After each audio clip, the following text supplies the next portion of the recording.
साहब थे, काफी अमीर थे, अपना बंगला भी था, अपनी गाड़ी भी थी, अल्लाह पाक ने बहुत दिया था। शाम को घर आए, बच्चों के साथ वक्त गुजारा, खाना खाया और उसके बाद अपने बिस्तर पर लेट गए। रात हो गई थी, बड़ा नरम बिस्तर था, ठंडा कमरा था, मगर करवट बदलते जा रहे थे, नींद नहीं आ रही थी। अब नींद भी अल्लाह पाक की नेमत है, जिसको आ जाए लोग इसकी भी कदर नहीं करते, पूछो उससे जिसको नींद नहीं आती। अब काफी देर तक करवट बदलने लगा कि पता नहीं क्यों नींद नहीं आ रही, चलो आज थोड़ी सी फ्रेश एयर लेता हूं, शायद नींद आ जाए। घर से बाहर निकले, गाड़ी स्टार्ट की और आगे चलते रहे और घूमने लगे गलियों में। अचानक एक मस्जिद नजर आई और मस्जिद का दरवाजा खुला नजर आया। कहा चलो यार ऐसे ही घूम रहा हूं, जरा मस्जिद के अंदर चला जाता हूं, वजू करके कुछ 2 रकात नफल पढ़ लेता हूं। मस्जिद के बाहर गाड़ी पार्क की, वजू किया, मस्जिद के अंदर दाखिल हुए तो जैसे ही मस्जिद के अंदर गए तो पूरी मस्जिद खाली, मगर हल्की हल्की कहीं से रोने की आवाज आ रही। रात को इस वक्त कौन है मस्जिद में और क्यों रो रहा है?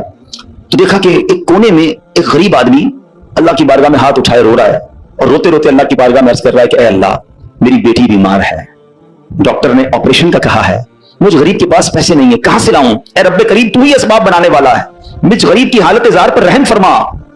उस अमीर शख्स को समझ आ गया मुझे नींद क्यों नहीं आ रही थी, मुझे कहीं भेजा गया है, मैं ढूंढते ढूंढते इसी के लिए आया हूं। अल्लाह अकबर। वो गरीब के पास गया, जेब में जितनी रकम थी निकाल कर उसके पेश कर दी कि भाई ये ले लो और मेरा ये कार्ड भी रख लो, कभी भी जरूरत पड़े तो मुझसे बात कर लेना। उस गरीब शख्स भी कैसा खुददार था, उसने कार्ड वापस दिया, कहा मुझे एड्रेस की जरूरत नहीं है, मेरे पास एक एड्रेस मौजूद है।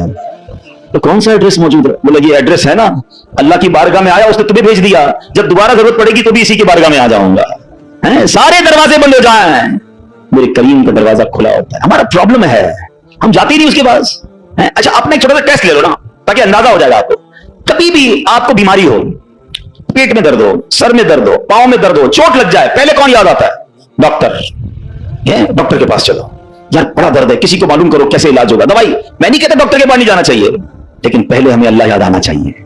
अल्लाह तू शिफा देने वाला है, करम कर दे मालिक। कारोबार में नुकसान हुआ, फैमिली में प्रॉब्लम हुआ, वॉट एवर प्रॉब्लम, सबसे पहले हमें दुनिया वाले सोर्स हैं, वकील, पुलिस, ये याद आते हैं। होना यह चाहिए कि हमें खालिक के असबाब की तरफ लौ लगानी चाहिए, पहले अल्लाह करीम को पुकारना चाहिए। असबाब इख्तियार करना मना नहीं, मगर असबाब के चक्कर में, इस दुनिया के चक्कर में हम भूल गए उसे कि जो हल करने वाला है, जो मुश्किलें दूर करने वाला है, जो औलाद देने वाला है, जो मुसीबत टालने वाला है, उसकी तरफ जाते ही नहीं है। पूरा पूरा दिन दफ्तरों के धक्के खाते हैं, मगर 2 रकात पढ़कर उसकी बारगाह में सर नहीं झुकाते।